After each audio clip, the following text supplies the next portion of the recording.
Yo, yo, yo. We got one more video after this, and then we're gonna get into some gaming. I know we started off the day with some gaming, but like, you can never have enough gaming.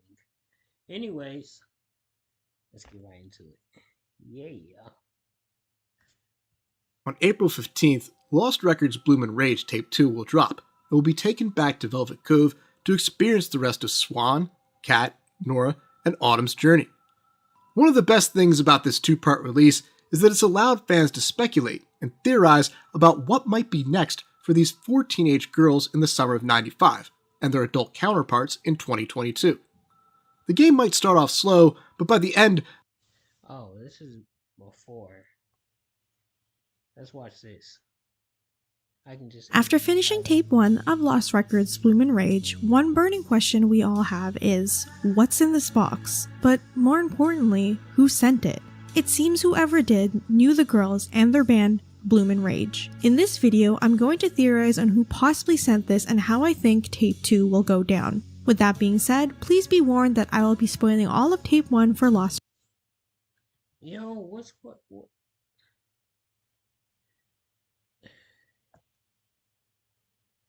I thought this was people. What's up, everybody? Welcome to Podcast Now. I'm Alex, and this video I want to talk about Lost Records Bloom and Rage yet again. Give you guys the video version of my spoiler cast. So what I really want to do here is just kind of sit back and relax. I have no idea how long this is going to go, but it might be a longer one. And just go over the most impactful, the flaws, the pros, all that stuff of this game in a spoiler fashion, okay? I gave you guys the review. We talked about a Lost Records 2, and this one I want to kind of talk about this stuff. So you can, of course, always let me know in the comments what you think. So how I want to at least start off this video is I kind of want to talk about some of the bigger moments and choices, like the actual paths that I took, and we'll go from there. So, obviously there's a couple of them, right? If we're going to start maybe with the ending and then work our way backwards. So I got I think I maybe said this in past things, but I got the quote-unquote bad version of the game, or bad ending. And I'll say this, I actually quite liked it. Of all the things that, I had problems with in tape 2, the idea, and again, spoilers, we're going right into it. The idea that Swan, in my game, ended the game alone, right? Completely alone. I actually don't mind that whatsoever. And I think, I played her as a character that was very internal, right? And I think she struggles to communicate. She struggles to make friends. She struggles to make those bonds. And that's a big part of her character. And I think, yeah, in the game, there's a big part of it of like overcoming that stuff and just, I don't know, relating and becoming closer to this, this group. But I always played her more, again, like internal. So when the game ends, as you go forward in this game, you have the option of Nora bailing on you in the present time, let's say, right? And then Autumn bailing on you. And I've only seen online with the Autumn one that I think a big part of that is making sure she doesn't go and snitch to Corey, right, when that happened. Now, that was a big part of the game as well that I actually really liked. I loved when they were in the cabin in the woods and Corey finding them. I freaking loved that. We'll talk a little bit about some of the more impactful moments. But, I failed at that. I thought that panic attack scene was extremely, extremely well done. It was just I thought I knew what I was doing there and I could calm her down, but I didn't manage to do it. So, I lost both of them. And here's what I'll say, because I watched the good ending as well. And I think, them playing the song in the diner versus Swan going into the woods and kind of like reliving it. I actually prefer the going in the woods thing. I think there's just kind of an emotion with that really stuck with me. And you know what? That's a good part of this game. You watch my review and if you did, I guess, I talked about, okay, there were several scenes in this game that I actually really, really liked. And then, there was kind of just like awkward pacing or things like that I didn't like. If you're looking for what I did like, okay, the ending, like the official ending, really from when they walk out on her onward, I thought was extremely, extremely good. Like going through the memory box basically and having Kat narrate, kind of each time and, reading the note and all that jazz. I mean, that is what solidified to me. I would say also maybe Kat's house when Swan goes in there. Now, I was not a big fan of them just sitting in there for like 15 real world minutes as Nora was supposed to be providing a distraction. I thought that was kind of cliche and kind of dumb, but the bond that those two had, in that moment, I thought was extremely good. That raised Kat. And then you had the ending of, basically, I would say also the camcorder, right, when she's recording herself and kind of doing like a farewell message. I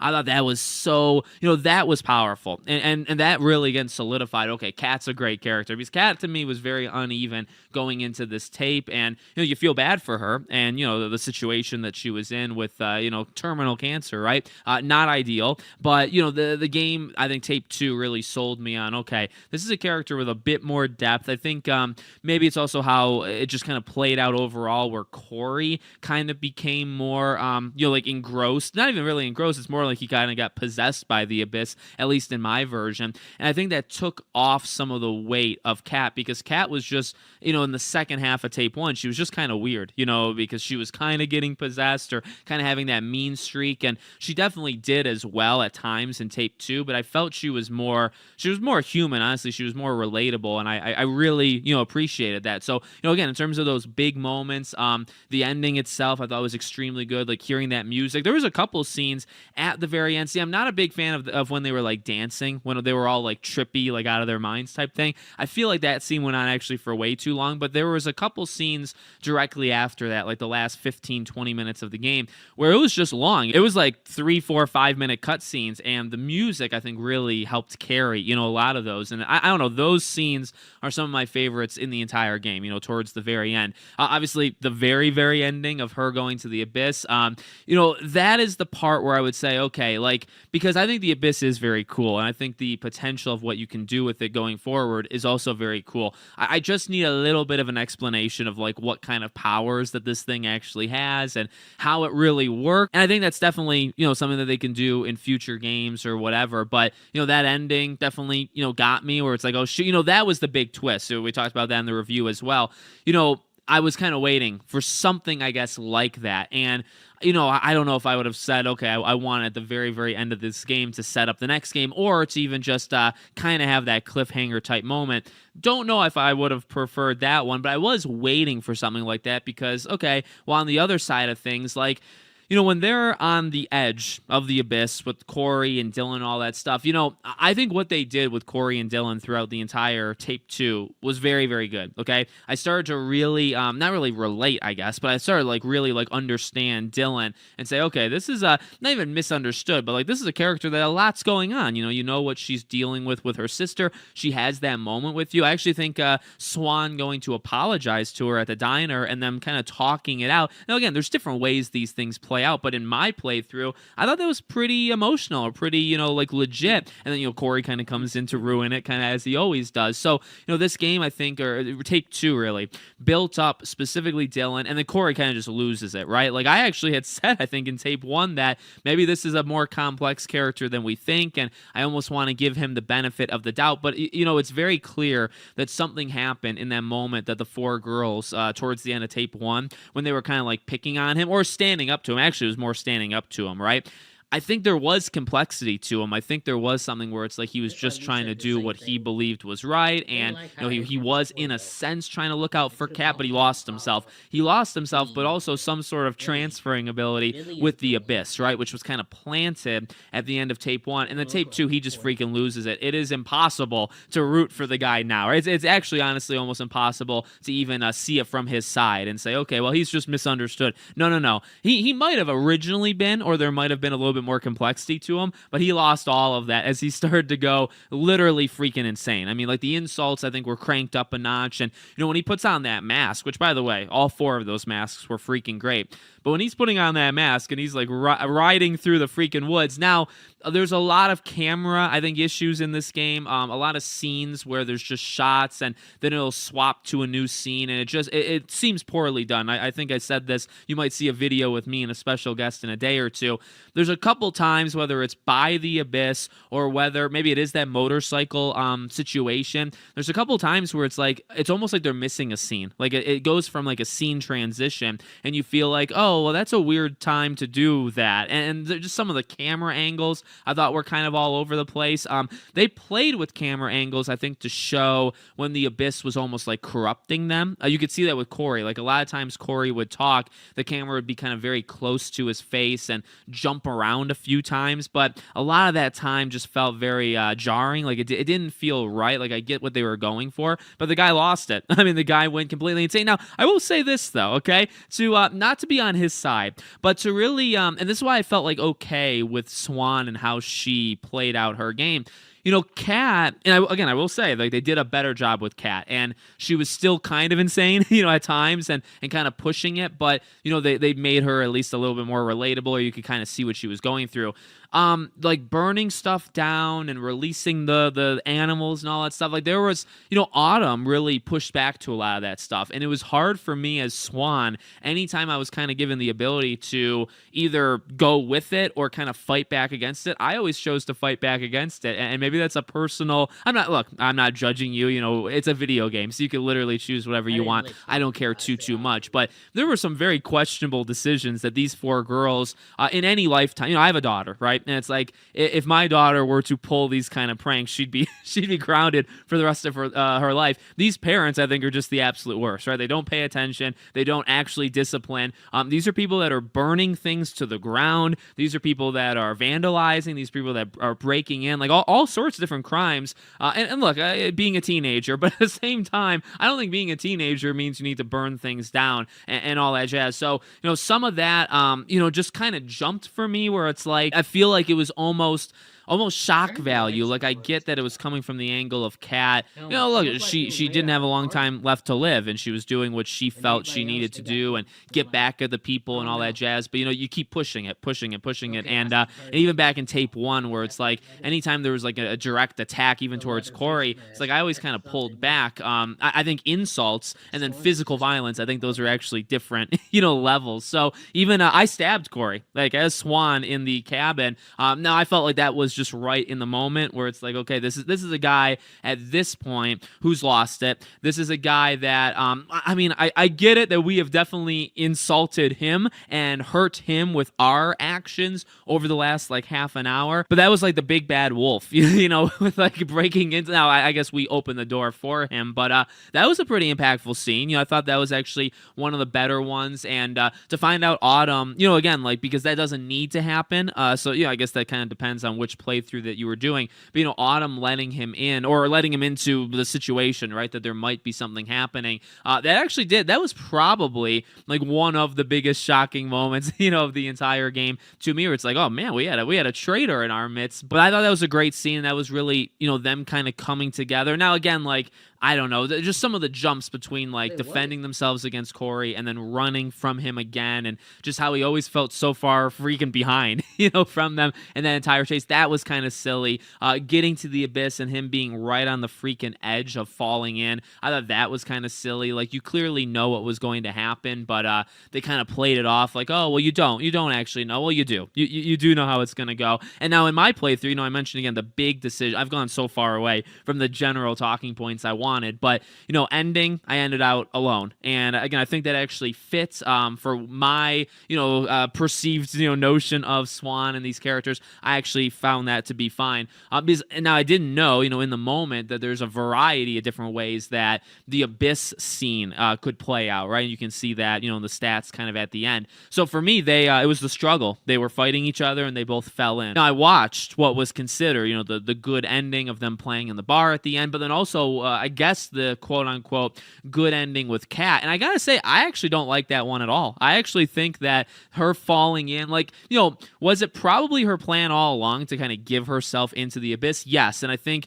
that doesn't really change no matter what, because you think about who delivers the speech of like, okay, like, we've got to forget this, like, here's what we have to do, you know what I mean? We have to honor Kat, or technically you don't have to honor Kat if it's the other one, but you know, like, we've got to forget, like, this is what's right. I actually very, very much prefer that entire, like, just think about that whole 5-10 minute scene or whatever. I prefer that so freaking much more if Kat falls in, because although I think that was highly predictable, and that's what I was thinking was going to happen. Like, as soon as Corey got to like the edge of the abyss and they were pushing and shoving each other and all this stuff, I imagined that both of them were going to fall in. I never thought it was going to just be Corey. I thought Kat was going to go as well. So when it literally happened, it was like, okay, you know, that did not hit me. Now again, when Kat's, you know, reading through all of the memory kind of, you know, items and recording herself, like that actually did hit, I think, the way that the game wanted to. But the delivery of her actually falling in, I feel like that was the most predictable thing in the world. But that doesn't need to happen, right? Again, the other one is, you know, they don't do that. Corey gets like dragged in / pushed in, whatever you want to say, and then, you know, they all wake up the next day. And Kat is the one that is talking about this pact that, okay, here's what we got to do. And then she just disappears. It was very much like a force. I keep calling her like a force ghost. That's kind of my tagline for these people in this game. And I don't know. I cannot get behind that one. I'm actually very glad again that I got the other one, because just this, again, the idea that she was going to give herself kind of in anyway, that's fine. And that's, you know, ultimately the same, I think, in either one. But she kind of just like gives her soul into. I don't really know. She just disappears, right? They all do their hands in the center, and then she's just gone. And it's like I actually just feel like it's much more impactful, because while it's shocking for them, it wasn't shocking for me. But to them both falling in, that did have like an emotional moment, and I actually did feel something for it. All right, this is a friend of theirs, right? Somebody that they've bonded, and the whole point of tape 1 was for them to get closer together. So like that, you know, that was I could feel from their perspective. I didn't really feel it from me, but I felt it from them. And then Swan is the one to deliver the line, right? Where it's like, this is what Kat would have wanted. Like we've got to do right by this, and you know, it takes something, right? Like there's always like that sacrifice to get a reward or whatever. And you know, in this case, we've got to just forget this entire thing happened. We can never talk to each other. We got to leave. I felt that was very, very strong and much, much better than, you know, the other one. I guess the only, like, I'm trying to think of just other moments. Like, those were some of the biggest moments. You know, there's a couple times, like I said, where scenes would just kind of happen. I guess one of the bigger ones is, so after Swan tries to break into, you know, or actually does, right, validly, into Kat's house, and they're talking, and again, you know, I like the Bond thing that was happening there. I don't like the setup. I thought, you know, that was just a super, super cliche. Hey, we got to get, you know, it's a heist. We got to get you out of here. You know, we only have a couple seconds, but instead we're literally going to spend 10 minutes here talking, wasting time, and they're of course going to catch us. So I cannot believe that was as predictable as it was. But what was interesting is, like, they really locked her up and threw away the key, right? And, you know, in that playthrough, now I kind of abandoned her. I didn't really want to, but I felt like it was maybe the most right decision, where it's like, okay, like, she can defend it, Dylan can defend her, and, you know, ultimately, you know, Corey ends up taking the camcorder and all that jazz. So I did that, and then, you know, you go to Nora and you watch the meteor shower or whatever, and it's like, you know, that was a pretty powerful scene, I would say.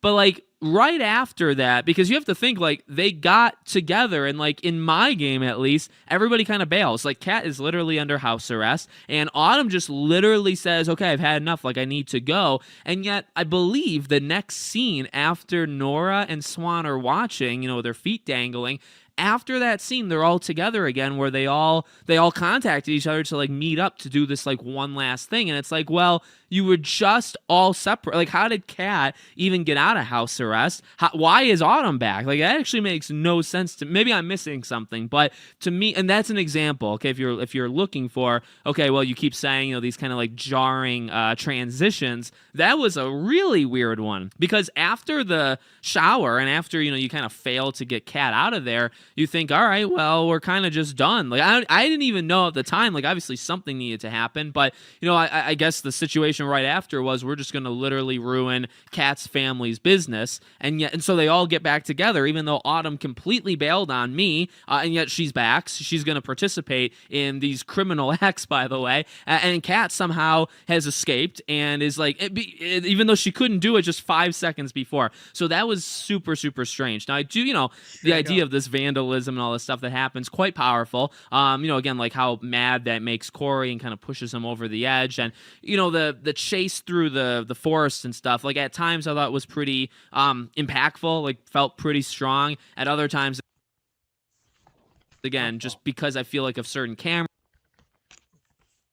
angles, or, you know, I mentioned in the review, Corey, maybe it's because of the Abyss possession type thing, but I thought his acting was actually all over the place. I thought he was actually the acting was better in tape 1 for him than in tape. So that's what I was mentioning in my review. Kat, I actually think got much better, and Kat became maybe the strongest actor of the whole group. I mean, Swan consistently I think was very, very good, but Kat definitely got there. But Corey, I think, kind of just went all over the place. Like there were just some scenes, the voice and like the motion capture, like the way his lips were moving, were terrible, or like the performance, like it just sounded like he wasn't really giving it, his all. I don't really know what was happening there, but that happened here and there as well. So were there, as I mentioned in my review, were there impactful moments? Oh, there definitely was. And those moments I think actually hit pretty good. It was just some of the transitions between there, some of the acting, here and there, and the decision, I guess, to because like at the end of the day, and this is something I kind of am going back and forth with, like in my head,